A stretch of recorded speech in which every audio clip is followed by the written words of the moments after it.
Welcome back to The Last Call. I'm your host, Justin Holbrook. Stanton Shore, the local kid, wins the 89th edition of the Southeastern Amateur. The Columbus High grad is the first local player to win the tournament since 2003, finishing 9 under overall. Let's run it back to see how he pulled it off. Shore started the final round as the leader at 8 under with a 1-stroke lead. Noah Miller, another Columbus High grad, also in the top 5. He started the day 5 under, picked up a couple strokes on the front 9, pars on 9. He's 3 under, but shoots 3 over on the back 9. Miller and Shore are still teammates, both now playing at Mercer University. Shore on 9 circles the drain, but gets it to fall. That was for par. He is even through 9. University of Kentucky's Matt Liston teeing off on 14. Useful. He drops it in for birdie, moves to 7 under, but still 2 strokes behind Shore. Ryan Stackler at South Carolina, he started the day 4 under, is 7 under now. The long putt slides to the left. He would settle for par. Shore bogeys on 17, so Stackler has a chance to tie, but his birdie putt just misses on 18. That's a backbreaker for him. He taps it in for par. So here it is. Shore can 2-putt to win it all, and he says, I don't need to. Birdie's on 18. What a way to win it all. We caught up with him after the victory at the Southeastern Amateur. I don't know how many years I played in this tournament, probably 5 or 6, but before that I was a volunteer and I caddied. I mean, I've been a part of this tournament at least 10 years now, so it's cool to finally win it. My dad's just always been there for me and he's pushed me, but I mean, you know, I want to win it just as bad for him as I do for myself, so it's just been I haven't won a golf tournament and I don't even know how long, and had some close calls in college, but to do it here in front of the family and all the members, it's special. That's a heck of a Father's Day gift. Shore played for Chris Parker at Columbus High, and he was also at the tournament all week long to watch his former players and his son Jonathan compete. Well, we've been blessed. We've had a lot of good talent come in, and hopefully we've helped them develop that talent and to also grow as young men. And it's hard to catch up with them when they're playing college golf, and we got our season going on. So this is one of the few opportunities I would get to see them play. Columbus High has won 5 championships under Coach Parker. 3 in a row. His son Jonathan has been a part of all 3 of those. Right field, Langworthy, deep, gone!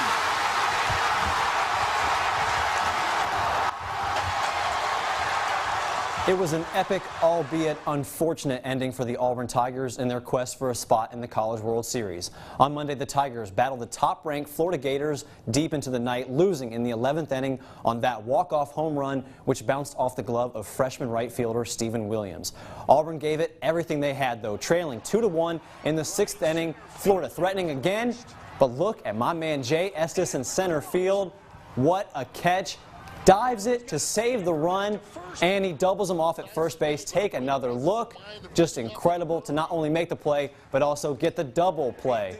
Then the 7th, still down 2-1. Hardaway's Josh Anthony, fly ball to right field, and Luke Jarvis, a perfect slide to avoid the tag, and he slides in safely. The game is tied at 2 apiece. In the 8th, still tied. Florida threatening once again. Austin Langworthy with a man in left field, and Judd Ward, one-upping his buddy in center, lays out to make the catch and probably save yet another run. But once again, in the 11th, Langworthy back up, and he's making sure this one is not caught. The ball bounces off the glove of Steven Williams. Butch Thompson had an incredible season. He talks about his team's success this year.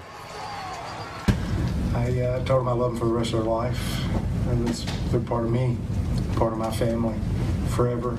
This program, this 2018 version in Auburn, has left an unbelievable legacy within our program and on our university that I think is noteworthy. Told them to make sure you can look everybody in the eye and shake their hands, because a job well done from the head coach's standpoint.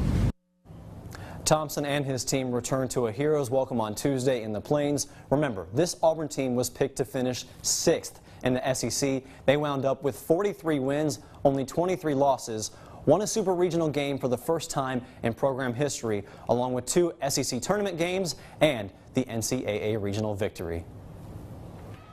Former Smith Station pitcher Blake Rivera has made it official. This week, he signed his contract with the San Francisco Giants. Rivera, who spent the last 2 seasons at Wallace State, Hanceville Community College, was picked in the 4th round of the Major League Baseball draft.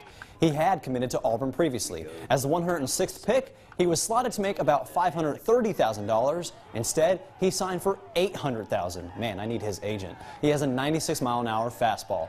In more baseball news, Opelika head coach Nick Richardson is moving on. After 2 years as the Bulldogs coach, Richardson announced on Monday he's leaving to coach at his alma mater, Tuscaloosa County in Northport. During his 2 years as head coach, Opelika recorded 46 wins and 32 losses and made back-to-back appearances in the second round of the Class 6A playoffs. Still to come on The Last Call, the Braves hold steady at first place after 6 games at home. We'll show you what their starting pitchers did this week and why they are Atlanta's chance for a return to the playoffs. And football is back in the ATL. We've got everything you need to know from the Falcons mini camp and what the team is saying about the absence of Julio Jones.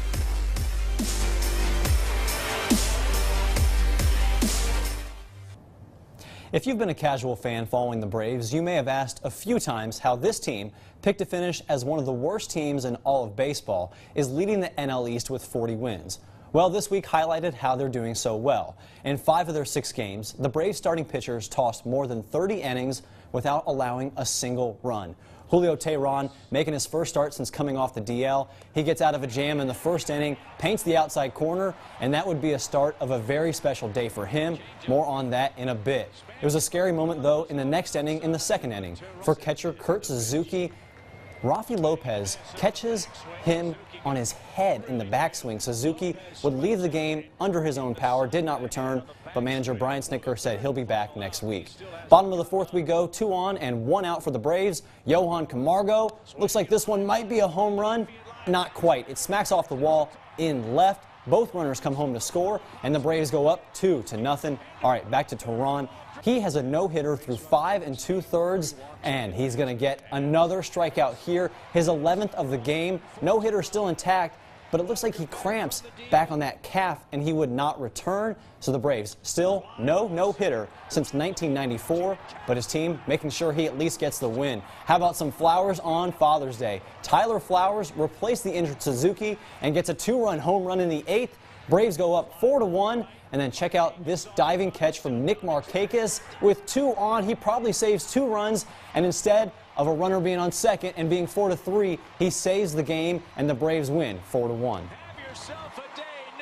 The first 2 innings, he had to work pretty hard, and so I told him, it's like, you're not going to go 9 innings anyway, so let's, he did exactly what we wanted him to do. So you get somebody just like Soroka the other day. They come off a DL and they go 6th, they're into 7th. That's a great job.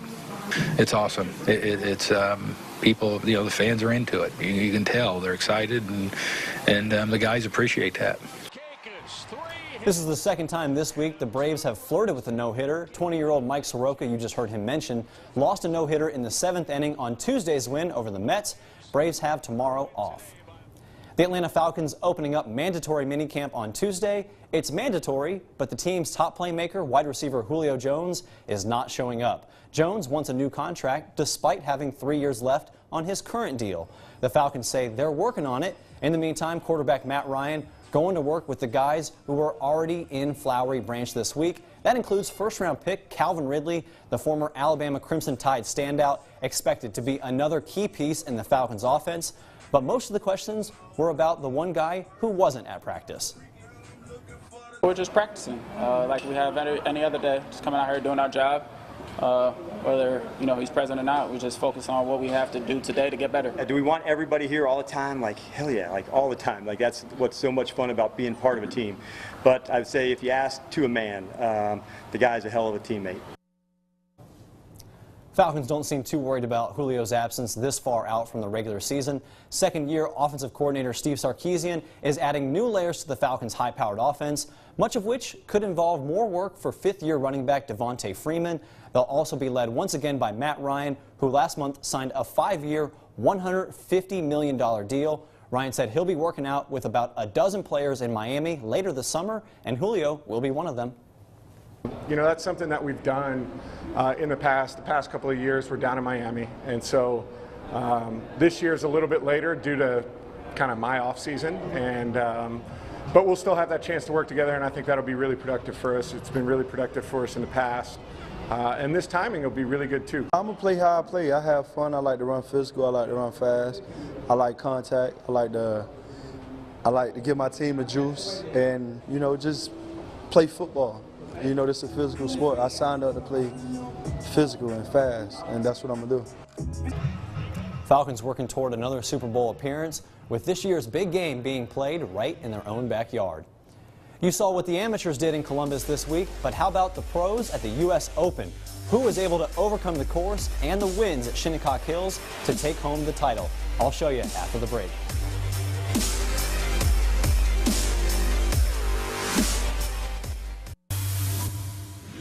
Welcome back to Picks of the Week. I'm joined by Jack Patterson. I think we're tied, right? Actually, you have a one-game lead. Yeah, I'm back in front of you. I picked Auburn over Florida, Heartbreak City. That was a heartbreaker. Brendan in first place and Connor still in last. Not in the same zip code. All right, so we're doing the NBA pick. We're doing the Atlanta Hawks. They have the #3 overall pick. Jack, who you got? I think that you're going to see this as a trend. I'm going with Marvin Bagley out of Duke. I think the Hawks are going to get lucky and take Luka Doncic again. He's a 19-year-old from Europe. We don't know much about him. He started playing for Real Madrid when he was 16 years old. He can do a little bit of everything, though. So reminds you a little bit of Kristaps Porzingis. So yeah. 6'8", he'd be the best player in the Hawks if they take him. So I'm going to have him going to the Hawks. All right, we're also doing a little bit of World Cup action. It's heating up. It's been a great first round so far. We're doing England or Panama. Jack, who are you taking? Part of me really wants to go with Panama on this one. Yeah. But and this World Cup so far has had upsets, you know, with Mexico beating Germany, with Iceland tying Argentina. But I'm going to go with the 3 lines. I'm taking England. You know, their firepower, their own offense, I think it's going to be too much for an inexperienced Panama team on the global stage. Yeah, it would be very England of this England team to not beat Panama. Yes, it would. So that's why I'm almost leaning that way, but I'm with you. I think they're going to at least win that game. I'm not sure how they're going to do the rest of the way. Exactly. But I like them to beat Panama. All right, and for our personal pick, anything we want to pick, I'm going to go ahead and go first. So for mine, you mentioned Iceland. They tied Argentina. This is the smallest country to ever make to the World Cup. And I like Iceland to, once again, I think that they're going to beat or tie Nigeria. Hey, somehow they got a draw against one of the best teams, if not the best team in this tournament in Argentina. Did you see that stop on that penalty kick? I did. So one reason is because they are so good as a defensive team, but second, it's that thundercloud. It's just amazing. All right, who are you taking, Jack? I'm going to go to baseball. I'm taking the Atlanta Braves. They're facing the Baltimore Orioles late next weekend. I'm going to take them to win that series 2 out of 3 or clean sweep. The Orioles have a very bad team. Very, very All right. Brendan and Connor. I'm going to do Brendan's picks first. He is taking England, so looks like we're trending that way. Also, like you, taking Marvin Bagley Jr., and he's sticking with the World Cup for his personal pick, taking Colombia over Japan. Let me correct you, because he actually sent me a text message correcting that. Okay. He's taking the Blue Jays to beat the Braves on Wednesday night. Oh, he's changing. He's changing. That was a last-minute change. That was a last-minute change. At the wire, okay. So he's taking the Blue Jays over the Braves on Wednesday night. What does Connor have to say? Don't you know he's from Canada? That's right. Connor, he's also taking England, so we're all picking England over Panama. He's taking Marvin Bagley Jr., so 3 out of 4 taking Marvin Bagley Jr. Okay. And then because he always has to try these NASCAR picks, he's taking Martin Truex Jr. to win out in the Winery Road Course at Sonoma Raceway this weekend. Well, we're rooting for you, Connor. All right, that's Not it for really. Picks of the Week. The winner of the 2018 U.S. Open is the golf course at Shinnecock Hills. Just kidding. It's kind of true, though, because no golfer shot even or under par overall. But let's take a look at who really won. Brooks Koepka won the U.S. Open last year, started the day 3 over, tied for the lead. Birdie putt on 2. It's good, and he is 2 over. Tommy Fleetwood birdies 12, 13, 14, and 15. 4 in a row. Fleetwood would shoot 7 under for the day and finish in 2nd place. Patrick Reed, the 2018 Masters champ, started the day 6 over, but birdies 5 out of his first 6 holes. He would finish in 4th place. Back to Koepka, a great approach on 16. He would eventually birdie that putt, and that would put him with a 2-stroke lead heading to 18. He would end up needing that birdie as he taps in for bogey on 18, finishes at 1 over, and wins the U.S. Open for the 2nd year in a row, just the 3rd golfer to do so, and first since Curtis Strange back in 1988 and 89. I don't want to say I didn't think I could do it, but I knew that it was going to be that much more difficult, and to finally to do it, it's much more gratifying the 2nd time. I can really appreciate how hard it is to win a major, and win back-to-back is special, and my second major is cool. Hopefully there will be a few more. After dominating the first 2 rounds, world number 1 Dustin Johnson finished 3 over in 3rd place. The list of those who missed the cut include Tiger Woods, Jordan Spieth, and Bubba Watson, just to name a few. The University of Georgia has another national championship trophy on campus after the men's track and field team brought home the outdoor team championship at the finals in Eugene, Oregon over the weekend. This 3 months after the women's team brought home the indoor national championship. Georgia edged Florida by 10 points. It's the first men's team national championship for the program. A year ago, they came in 6th, which was then their best finish in program history. But now, they're the kings of track and field. If you sit back and see what we've done, what these kids have accomplished this year, it is the best program in the country. Whether people want to accept it or not, University of Georgia has the best combined track and field program in the country, and that takes an army to accomplish.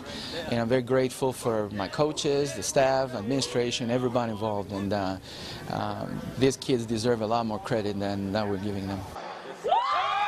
Georgia also almost won the women's outdoor championship as well, if not for this remarkable comeback from USC in the final event. The Trojans trailed by 2 seconds on the last leg of the 4x400 when Kendall Ellis came back to beat Purdue by 0.7 of a second. That gave USC 53 points, 1 point ahead of the Lady Bulldogs. Incredible. Congrats to both on a great season.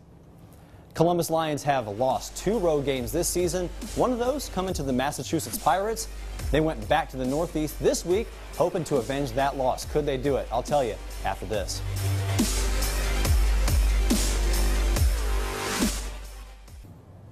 The Columbus Lions were looking to keep their spot at 1st place in the National Arena League. Last night, the Lions playing the Massachusetts Pirates on the road, a team they lost to earlier this season on the road as well. Game tied at 48. Pirates have the ball, but not for long. Sean Brackett picked off by Chris Pickett. He takes it all the way down to the 10-yard line, and it wouldn't take long for the Lions to score. They score in the very next play. Mason Espinoza hits Deron Neal in the back of the end zone, and the Lions retake the lead. But the Pirates, they would find an answer. Brackett redeems himself. It's the tutty to Devon Brown. The game is tied with just 51 seconds left. Espinoza again hits Deron Neal for a big gain. All you got to do is run out the clock. And no, don't do that. You can't turn it over. The pass is ruled behind the line of scrimmage. They review it. The call stands, and the Pirates recover. And they make Columbus pay. 4 seconds left. A quick screen to Levon Pearson for the game-winning touchdown. The Lions are now 1-3 on the road this year, with 2 of those losses coming against the Pirates.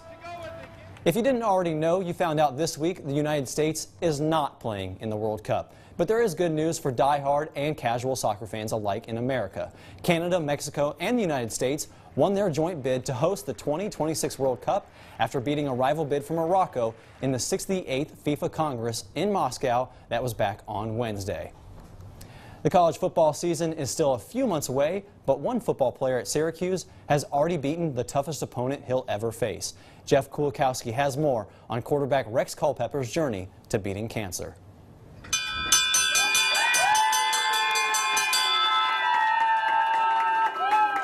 It is a moment Rex Culpepper had been looking toward since almost the day he was diagnosed with testicular cancer back in March. June 1st, he rang the bell at the Moffitt Cancer Center near his home in Tampa, Florida, signaling the end of his chemotherapy and being declared cancer-free. In walking down the hallway and seeing all the nurses who had been with me for so many hours and gone through, so much with me, seeing me finally walk out of there and ring that bell, I can't even put it into words. The closest thing I could say is that it felt like beating Clemson. Referring to that improbable upset he and his Orange teammates pulled off against #1 Clemson last season, which seemed like a distant memory when he would sit for 6 hours per treatment to receive chemo. When I'm sitting in that chair, I'm fighting for my life, and it deserves my undivided attention. So I kind of relaxed on being such a type A person and wanting to get so many things done and realizing wow, this is extremely important. This is extremely powerful stuff. Culpepper thanks his family, teammates, and more for helping him get to this point. My muscles hurt, I'm sore. Today, the first day of workouts here in Syracuse post-cancer treatment. I was struggling to keep up just because they've been 3 weeks deep, and but I made it through all the sprints. I didn't quite make my times, but I didn't skip a single one. I got all my reps. So Culpepper is back on campus getting his body right so he's physically ready for football, but also working on his mind as well, getting his academics in order, having missed a large part of the spring semester while he was fighting cancer. That's also, extremely important to me. Being at Newhouse and being a prideful student is to, finish and get back on the dean's list where I was before. And back on the football field again. Jeff Kulikowski, News Channel 9. Just an awesome story. We'll be right back after this. Thanks so much for watching The Last Call. Same time next week.